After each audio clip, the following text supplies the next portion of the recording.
Welcome to this 8th video of faculty training program. In this video, I'll explain how you can engage your student with the tools which are already available there. Now the very first thing is you always need to back your instinct, your experience of engaging a class, and in this particular video I'm going to only focus on the tools which are available which you can use. So let's get back to the portal.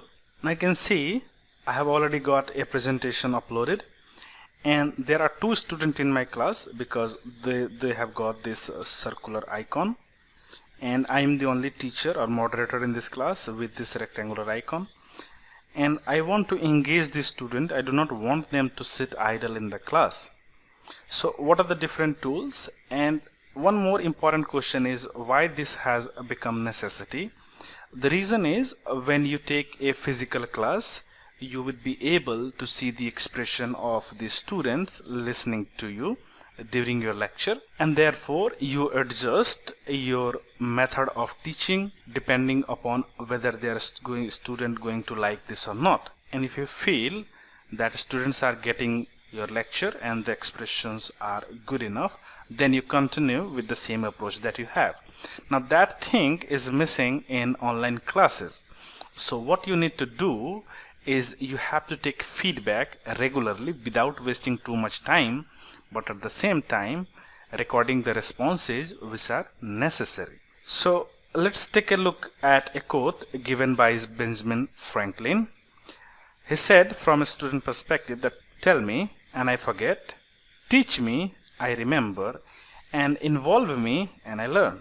So the term here is involve, which I want to emphasize, and that is going to be the theme of this video. So the very first way to involve your student is to ask them to participate in a polling or a random quiz.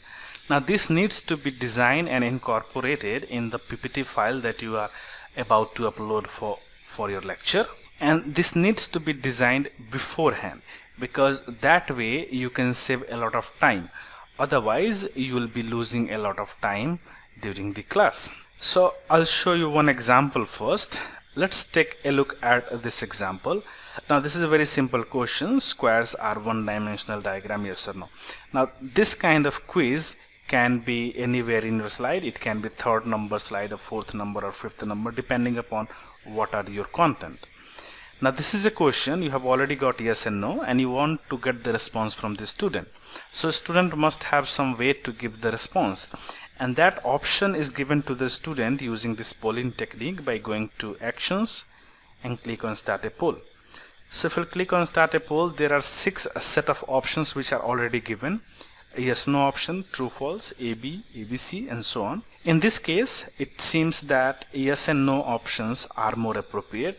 So all you have to do is click on this box yes and no, and once you'll do that, you'll find that you are waiting for the responses of 2 users, because there are only 2 users. The moderators are not going to be the part of it, or teachers.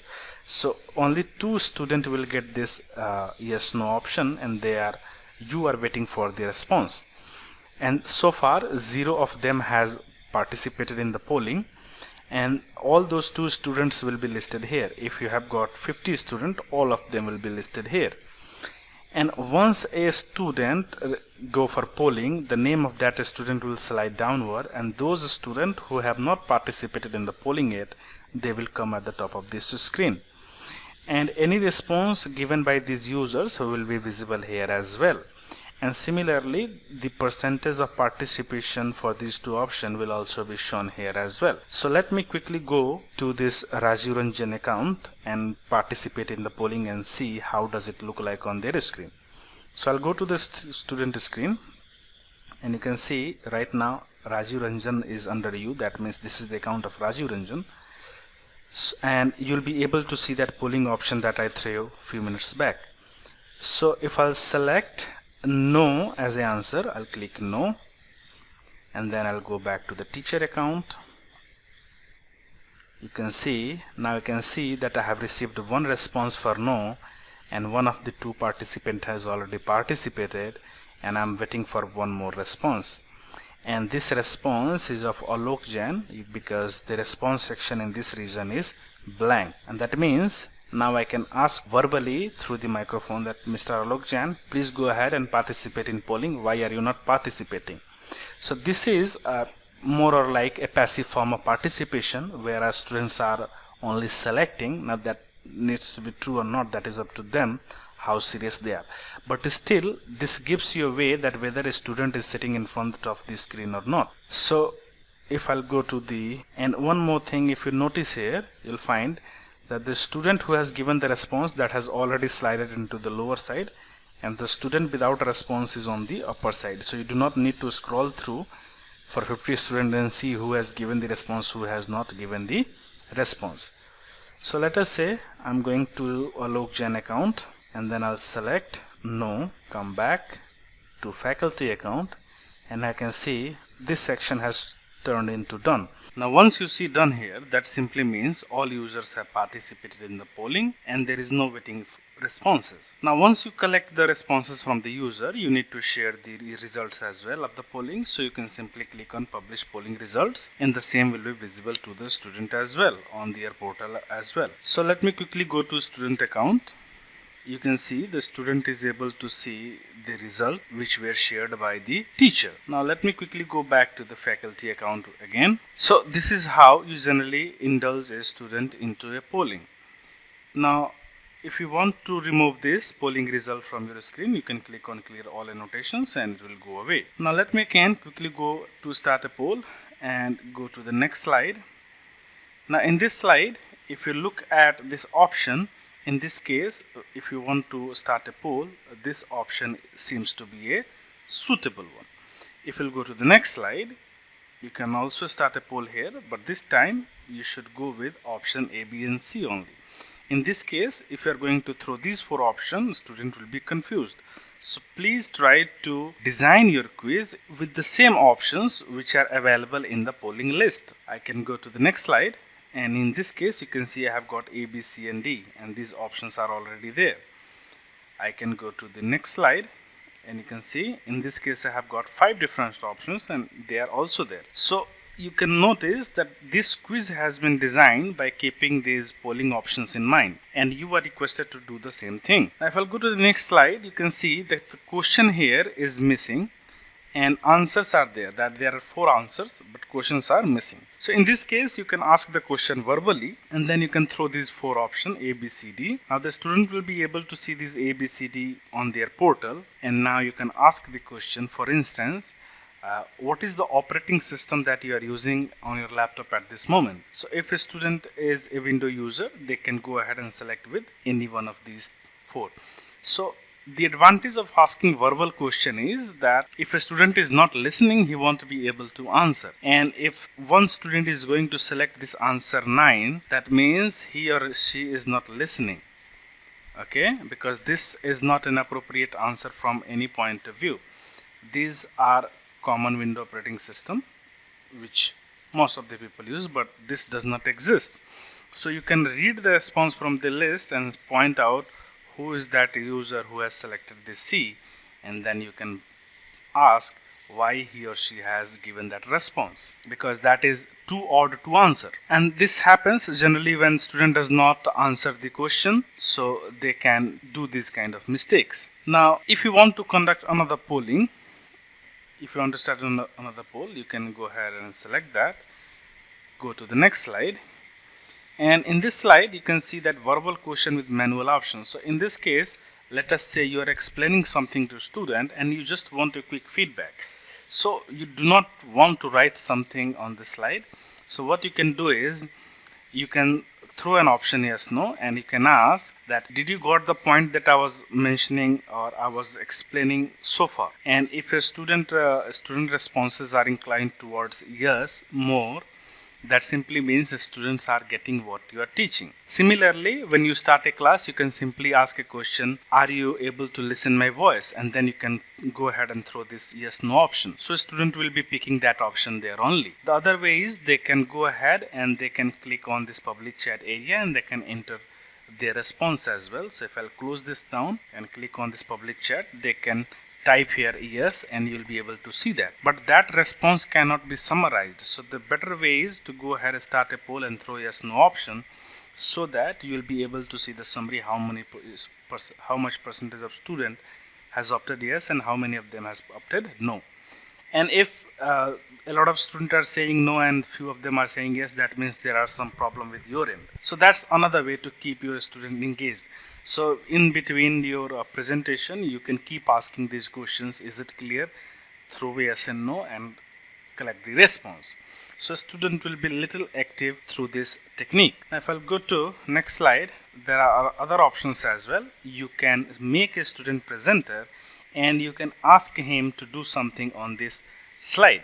So this is the same technique which you generally opt when you go inside a class. You simply give your marker to some student and ask him or her to come to the board and write something. So this is the same thing, making a student presenter. So here is one example. Let us say that you have got a matching kind of question and you have to match from list 1 to list 2. So you can ask Mr. Rajiv to go ahead and draw the match. So you can click on the name of the Rajiv, you can make him presenter, and you can ask him verbally to go ahead and draw the match. So if I'll go to the student account, select the account of Mr. Rajiv, now I can see that I have got the right as a student. So I can select this and I can draw this as a match. I don't know whether this is correct or not. So if someone from electronics department is looking at this, please accept my apology for this wrong answer. I don't know whether it is correct or not, but you got the idea how does it work. So in this case, a student is not only clicking on the option, he is actually picking the right tool and then try to draw something and actively participating in your class. So this is another way to engage with your student. Now if I'll go back to the faculty account and I'll take the presenter right from him, I can now give the same right to Mr. Alok Jain and I can ask him to go ahead and give me the match for the fourth one. So this way a student keeps connected to the portal and they keep listening because they don't know when you are going to throw question to them, and do it randomly to make the student keep guessing. Now there is another way. I'm going to the next slide, and in this case you can see I have got 4 circles here, and all of these 4 circles has got name in terms of gear design. So that's not important for you as of now, but you can see for all of them I have already given name A, B, C and D. Now I can make some student a presenter and I can ask go ahead and pick the text tool and write the name of A. So I'll go to student account to show how does it look like on his side. And now I'm going to this browser to use the Alok Jain account, and now I have got this presenter tool. So I'll select text tool and he can write that this A is basically an addendum circle. So that's how it works. Now the teacher can give right to the other student as well, and he will be writing the name of the second circle and so on. So here you are asking them to write something, not pick something, which makes it a little difficult and which helps you to engage a student in a more better way. Now that is what my understanding.